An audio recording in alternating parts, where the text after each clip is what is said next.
Ito ang Cubao Expo. Noong araw, dito ka makakabili ng murang-murang mga sapatos. Dinadayo ito ng libo-libo mga pamilya mula sa iba't ibang sulok ng Maynila.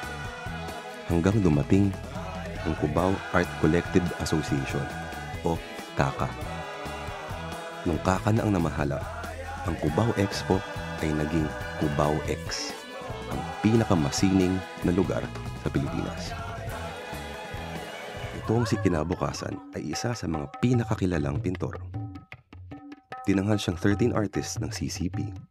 Nominated din siya sa Ateneo Art Awards at sinasabing kinoconsider na siya na maging national artist at the tender age of 19. Ang mga pinakasikat niyang obra ay ang The Native Struggle of the New Post-Colonial Epoch, a visual fugue in 8 movements. A study of the Virgin Queen as a bringer of death in an age of endless beauty. At ang The Nature of Politics Today, a tragic comedy that would have been epic in proportions were the funds not hidden somewhere.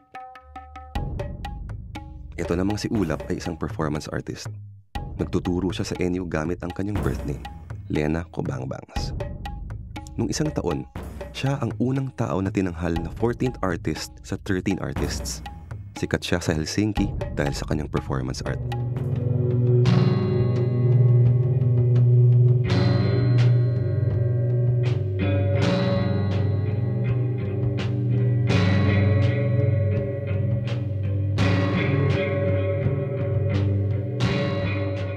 Finally, ito si Flame Tiger Bluden, isang experimental filmmaker.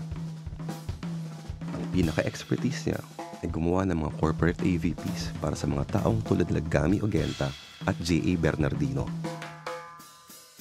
Multi-awardee rin siya sa Taguig Gay and Lesbian Film Festival at Multinational Village International Film Festival. Kahit si Mike Roland Makili, inamin na si Flame ay ang future of cinema. Marami rin siyang sikat na works tulad ng Stream of Consciousness.